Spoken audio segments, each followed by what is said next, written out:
Welcome to Not Milk Never Milk. Subscribe if you're lactose intolerant. In this video, I will explain how to cook spicy Buldak Ramen. Start by gathering your Buldak Ramen and 550 milliliters of water. Once your water is boiling, carefully add the ramen noodles to the pot. We'll cook them for about 3 minutes or until they're just tender. Remember, the key to great ramen is not overcooking the noodles, so keep a close eye on them. Once your 550 milliliters of water is boiling, add the noodles and cook for 3 minutes, stirring occasionally.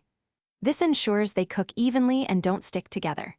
After 3 minutes, drain most of the water, leaving about 8 tablespoons or 120 milliliters in the pot. This small amount of water is crucial for creating that rich, saucy texture we all love. Now for the exciting part. Add the entire liquid spicy sauce packet to the pot with your noodles and the remaining 120 milliliters of water. Stir-fry everything over medium heat for about 30 seconds to 1 minute. This quick stir-fry helps the sauce thicken and cling perfectly to every strand of noodle, intensifying that signature Buldak flavor. Finally, turn off the heat and sprinkle in the dried seaweed and sesame seed packet. Give it a good stir to ensure those delicious garnishes are evenly distributed throughout your ramen. This adds a wonderful texture and aroma.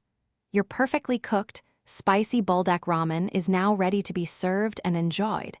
Be prepared for that delightful kick. Thanks for watching. If this was helpful, leave a like and consider subscribing. See you next time.